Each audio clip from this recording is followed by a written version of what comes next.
up guys, welcome to the channel. We're back here in Forza Horizon 4. For me it hasn't been a full day even since I filmed the last video. I'm filming it later on here at night, so I can just edit it and get it uploaded earlier on in the day. But as you can see, I did knock a lot of this other stuff out, did get up to 50%, so I got the twin mill unlocked. I might do a video on it because I have not got that car yet. And I've been really interested to see how it is in the game, but today's video is going to be about the Porsche Cup and unlocking the Porsche 917 Longtail. So I'm going to go ahead, jump in here, let the matchmaking start to find a team, and I'm rolling downhill for some reason. As you might be able to make out, I'm not sure how clear it'll be on screen for you guys. I got about 2 minutes here before the event starts, so I'll see you guys back here then.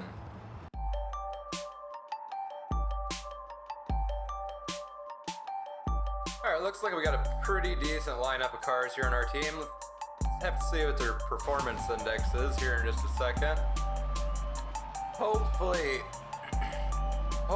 everybody was smart enough to really upgrade their cars. It's not too bad, most of them are pretty close to 998. Got one at 981. So we'll see how this goes. The good thing though is the Drivatars team does only have one Porsche 918, but those RSs are really quick cars too, so this could go either way.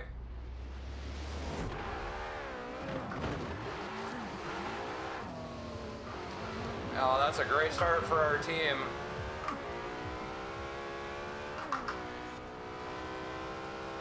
Completely screwed me over for being able to get up there.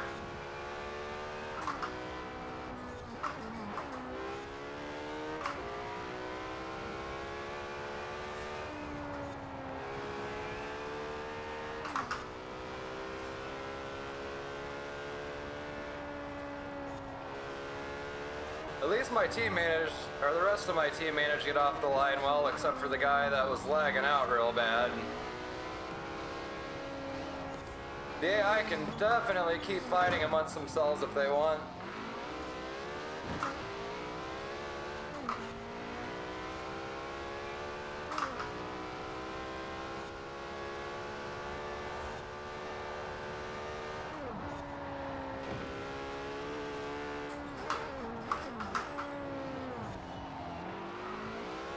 It's a real nasty corner coming here onto the dam.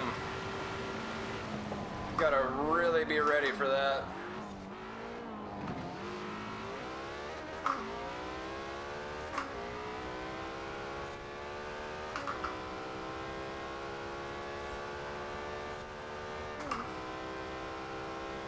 I still can't get over how bad that one car on my team was lagging out. It's been quite a while since I've seen a car popcorning all over the place like that.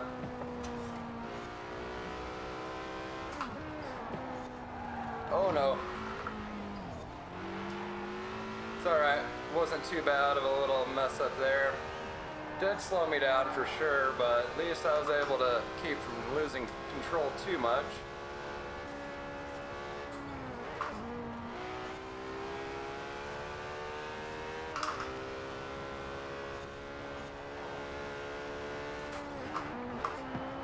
This car is absolutely insanely fast through the corners.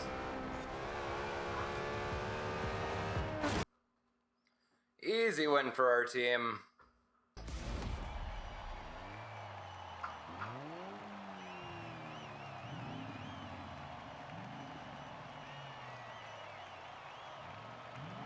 So this is a pretty interesting course. I'm hopeful we'll do pretty well here too, but it could go either way really here. This got a lot of really nasty corners on this track.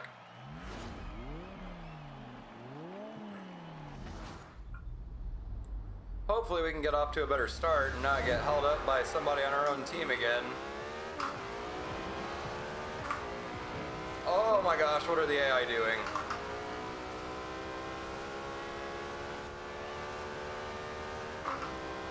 This first corner here is a real nasty one.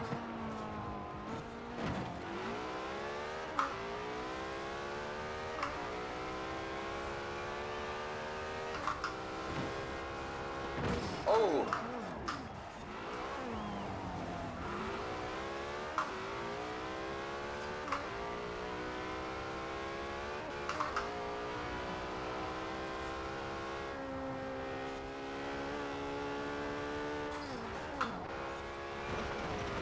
Oh, that wall really slowed me down. And that's kind of what I was talking about this being a really interesting track.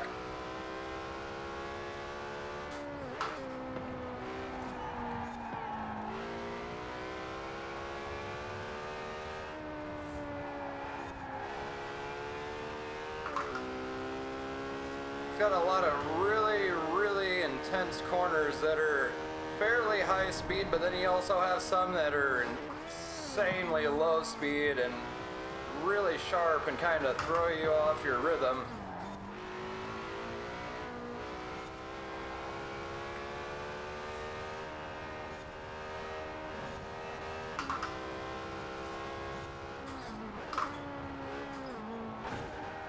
Whoa!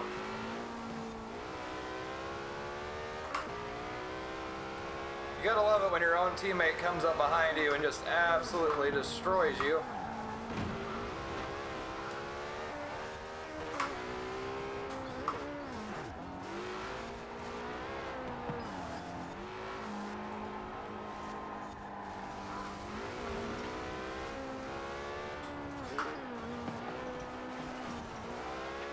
I have no idea what that guy is doing.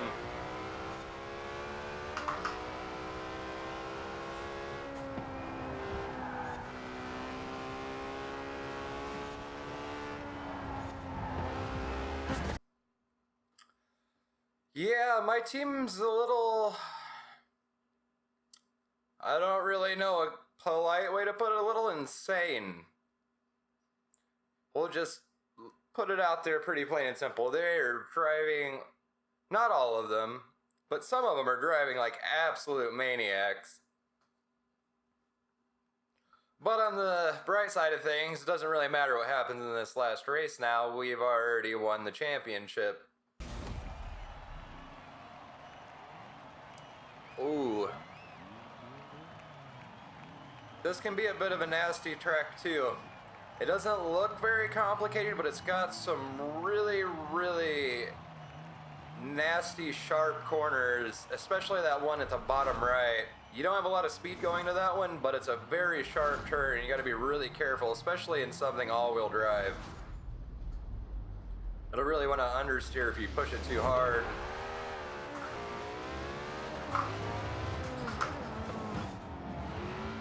The AI is just completely spazzing out in this trial. I don't know what is going on.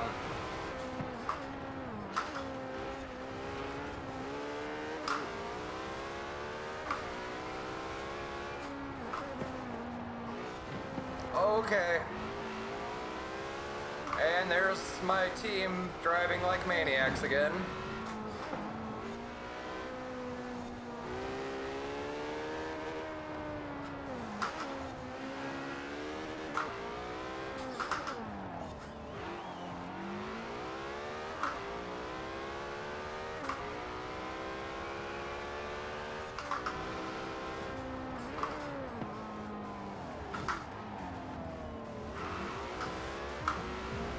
The AI pushed me out real hard on that one.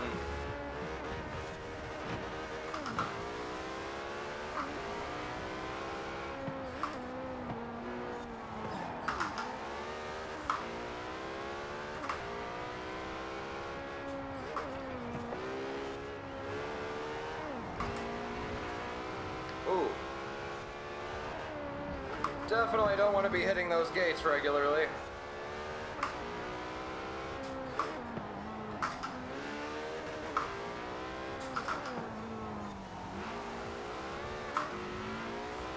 And if you've never drove any of the hypercars in the game on a wheel with an H-pattern shifter, it is definitely a lot of work jumping through gears so much.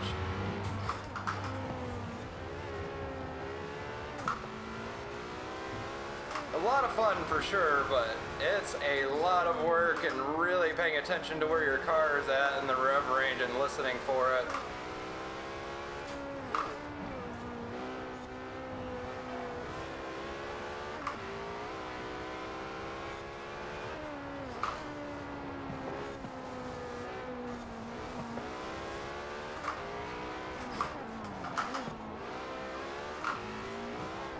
Oh, AI just needs to back off a little.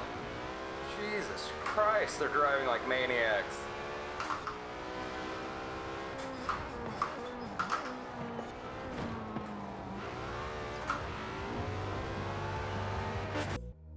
There we go, finally got a podium out of this one. Definitely was a struggle between my own team blasting me there at the beginning and then the AI just battering me over and over towards the end of that race. That was a real intense race, especially on such a tight and enclosed track.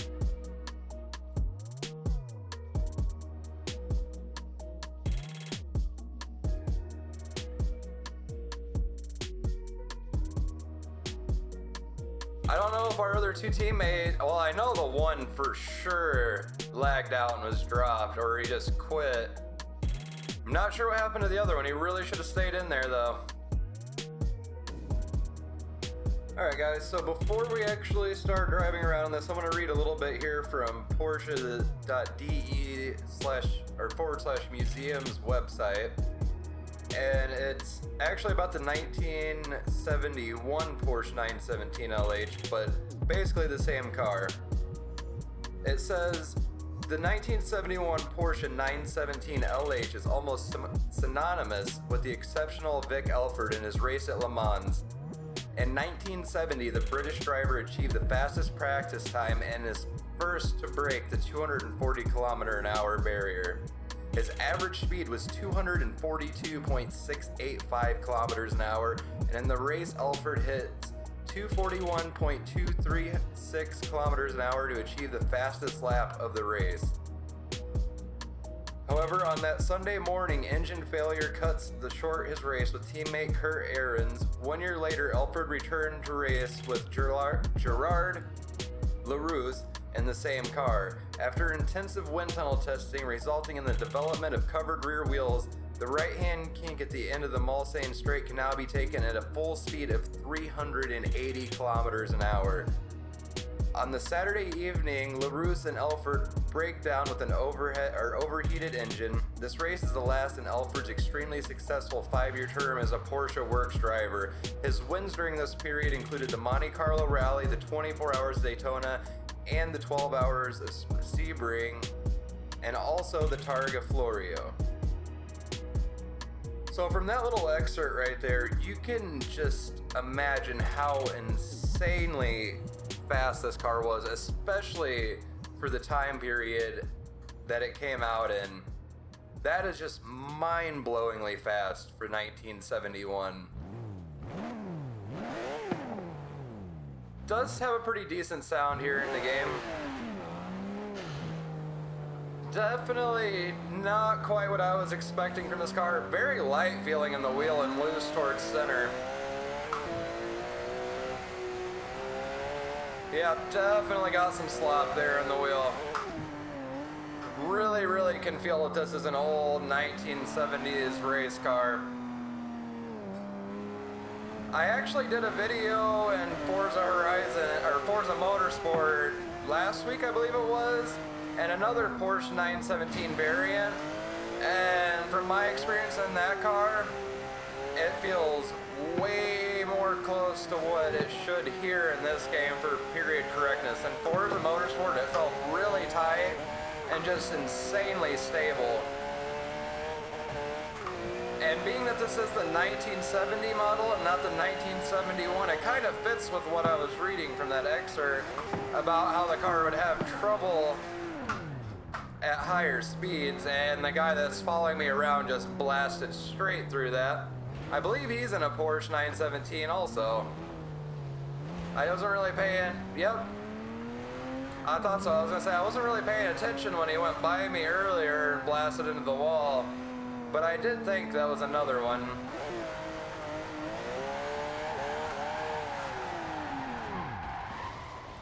I had to give it a shot. So before we jump in, check the customization out. Those tires on this thing are sick too. I really like that gold stripe. They really nailed the look of this car. But before I do jump in and do customization, I want to do one thing real quick, which is take it over here to the highway and see what kind of speed we can hit with this thing. With how loose it is on the wheel, I'm a little worried that we're not going to be able to hit anything super crazy, because I feel like the car is going to get real unstable on me.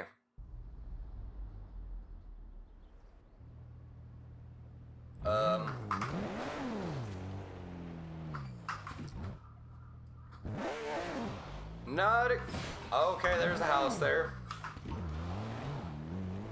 Not really sure why it spotted me over here in that driveway. Thought for sure I selected this when I picked fast travel, but close enough, right? So I can say from a little bit I was driving in Edinburgh there, this thing accelerates crazy fast. Ooh. I think I need to readjust my dead zones for my clutch pedal. This does not feel quite right.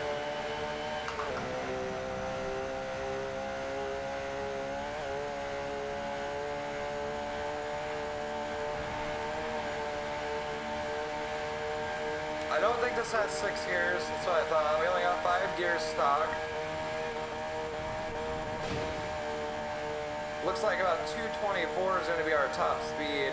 I should have been watching for that car there, so I would have a little more time to find out. I will say the faster you get this thing going, the better oh my gosh, there's cars everywhere. That Mini Cooper literally just went flying. But it definitely feels like the downforce is working once you get it up to speed. It feels a little bit tighter on the wheel and it's not quite as sloppy. I do want to jump out. Why do I always hit X? This is not Forza Motorsport. I do want to jump to the exterior view real quick and just kind of get a... Oh, that sounds so much better. Oh, that's so good. Okay, this thing sounds a million times better on the outside, which doesn't make sense because being a 1970s race car, this thing would not really have had much of any sound deadening. It probably would have been lucky to have much of any kind of fire insulation.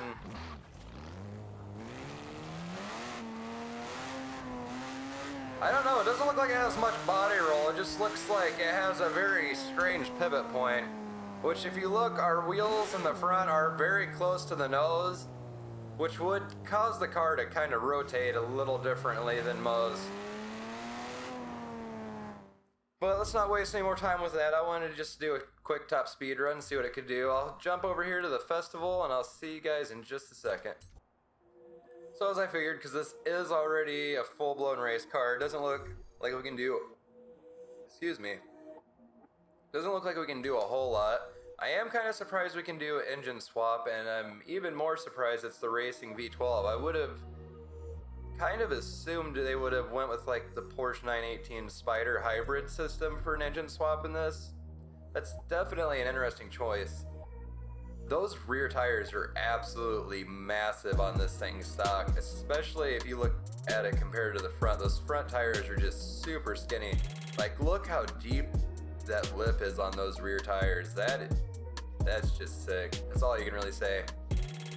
I didn't even notice before, but these are actually Firestones too. These are actually real vintage race tires. They even have the correct markings on them.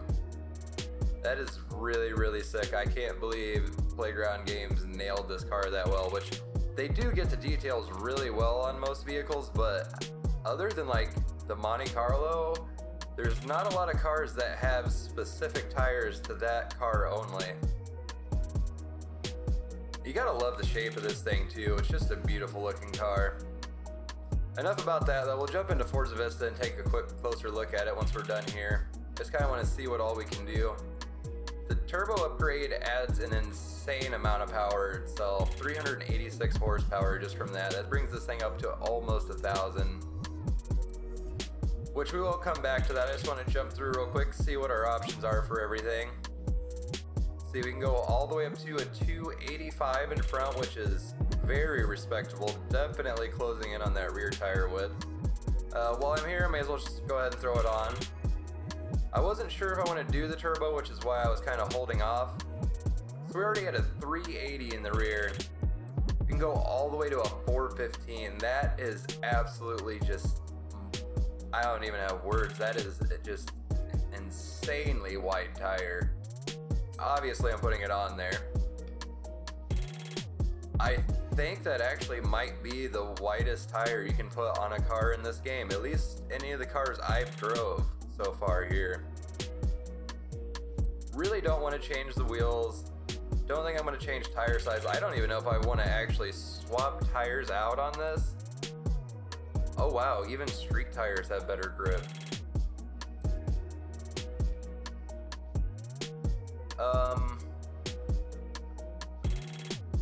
I'm a little confused here too. Oh wait, what is that on the front of the brake rotor? I thought this was a dual caliper front rotor, but now I'm not sure. It just looks like there's like a little black, you know, that might be something to help get ducting down in there to extract heat. So it's definitely not a secondary caliper. Not really sure what exactly that is going on there. Is it on this side too? Yeah, it is on both sides, so it's definitely not an oversight by the developers. Have to do a little more research into this car and kind of figure out what that is.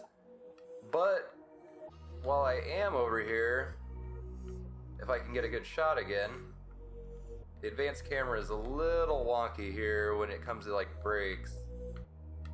Okay, now I can't get a good shot at that side again. See if I can get it over here. Okay, yeah, you can kind of see it now that I have it underneath of the bar.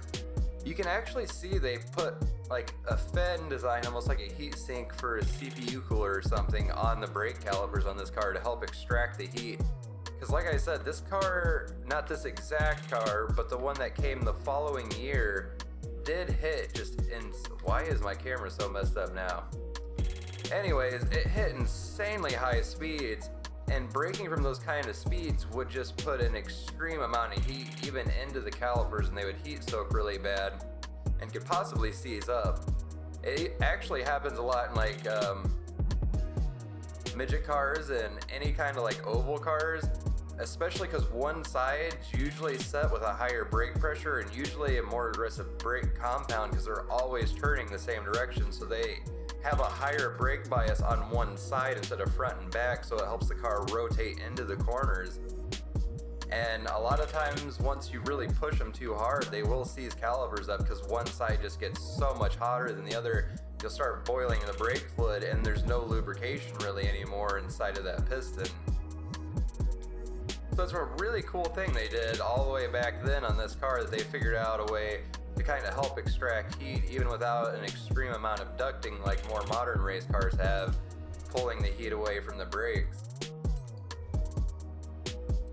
Really can't do a whole lot to upgrade the power. I think what I'm going to do with this car is probably build it as just an S1 car, leave it at that, do some tuning to kind of stabilize it a little bit more because it's very, very squirrely. Really don't want to change these tires, but we're not going to be able to move it up much further. You know, we can go ahead and do sport, I think. It doesn't really... It still has kind of like that vintage look with the tread pattern on the side. I really didn't want to lose the logos and that really, really cool gold ring we had around the tire, but I do want the car to drive well. I want to see what it's capable of here in Forza Horizon, so go ahead and do it. I did almost forget, I did want to take just a quick look here in Forzavista. We're not going to get too in depth because this video is running real long already. I really didn't intend for it to run this long, but I really love these Porsche 917s. They were just amazing cars. As you can see, it literally was built for one purpose and one purpose only, to go fast and go fast well. Unfortunately, like I said, they did have issues with overheating. I believe they had another one that broke down in 1972 at Le Mans. Really cool though that you can just kind of dive in here and see how everything was laid out as far as like the ductwork and stuff and how they cooled this car. And you can really see how bare everything really was. You can kind of see around the windshield there's part of the cage to help reinforce it in case it rolls over. It's very interesting shape and definitely not something you would see today. This car is just too cool. I've really got to get out of Forza Vista or I'm going to end up spending way too much time here just looking over everything. As you can see, the racing harnesses of the day were also very basic and very, very dangerous. So enough talking about this thing. I definitely want to get out and drive it just a little bit more in the video. I really hope I can get this edited down to a decent length between editing all of the loading screens and stuff out. If not, it's just going to be another really long video and I'm going to end up editing or end up throwing timestamps in for you guys, so I want to skip over.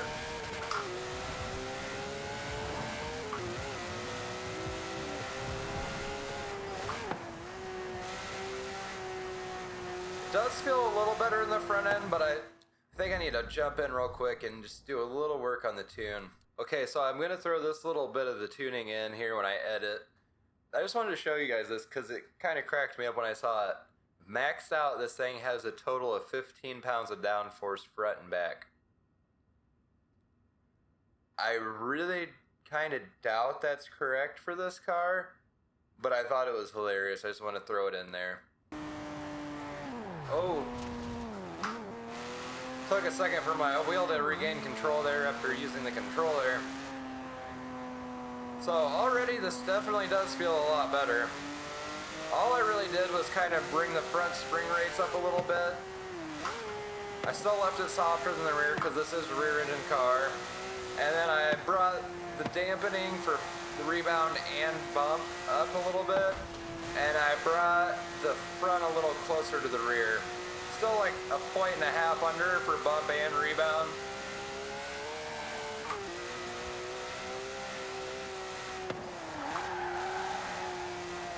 Car still definitely does feel a little floaty, which I'm okay with. I don't want to really completely lose that vintage race car feel that it had. Just wanted it to be a little bit tighter so it's a little more drivable. At least here in Horizon, like on a track like Le Mans or the Nürburgring where it's more predictable corners and I don't want to say more consistent elevation because the Nürburgring is up and down constantly. Le Mans is a lot flatter. It does have some hills to it. It's got a really nasty crest in it actually. That was actually leveled out a little bit and brought down because of the Mercedes CLK GTRs launching over it before they could figure out what was wrong with their downforce.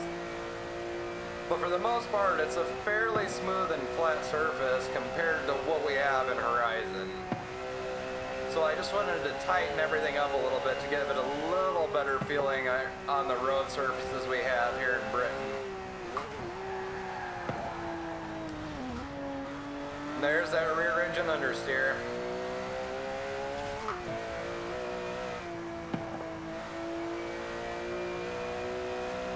So we're not going to be doing any racing in this car in today's video. I'm not really here for that. I just really wanted to experience this car, get to drive it around, and really get to look over it.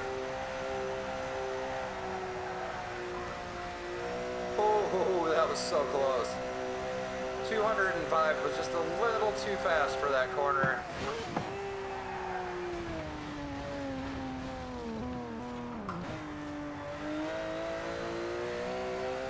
As you can see though, the car is definitely more manageable.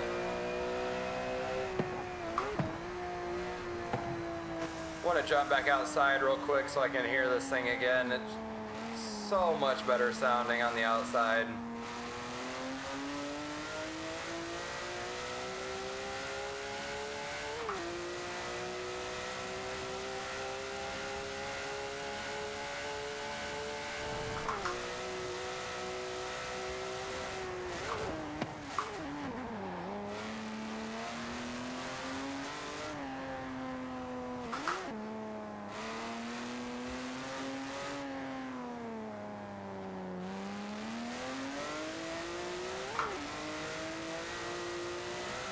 Like, as you can see there's a nice little bit of play in my wheel before anything happens, and then once you do start turning, it's very abrupt.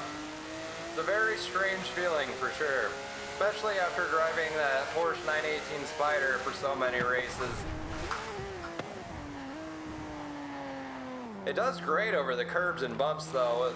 This doesn't have a very stiff suspension setup even after I change it. It's still fairly soft.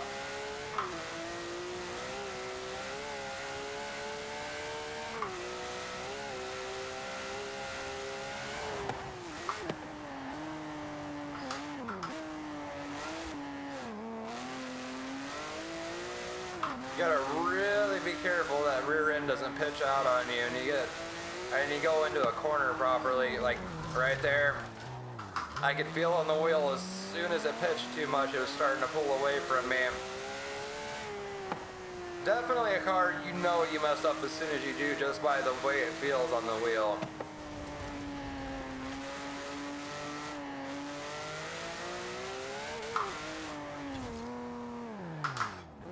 Like even over that little bump right there, I could really feel the car unload and the weight transfer back onto the front end. So cool. It's just such a good feeling car. And I'm just blasting it into corners. I'll admit right now I'm not the best drivers in first or third person. I always race and drive in first person, so it really throws off my sense of speed and my depth perception of how close I am to something.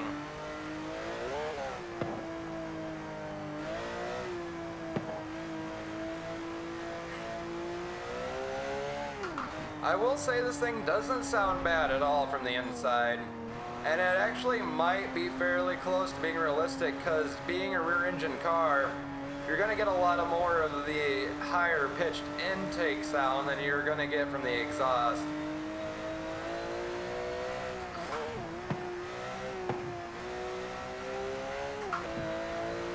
Sounds so good decelling though when you get those backfires and pops.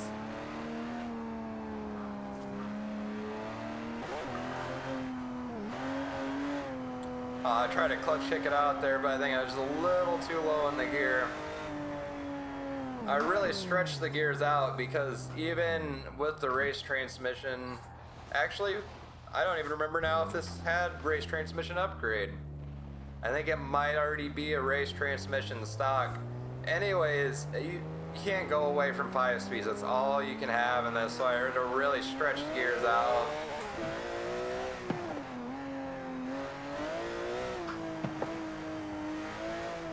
This thing 0 to 100 is so quick.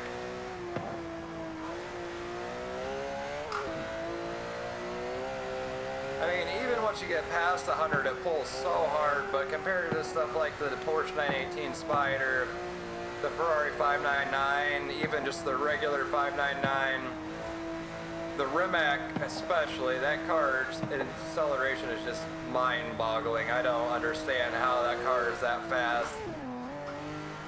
Compared to those, it's not nearly as quick accelerating, but considering what this car is and how old it is, it's just astounding still.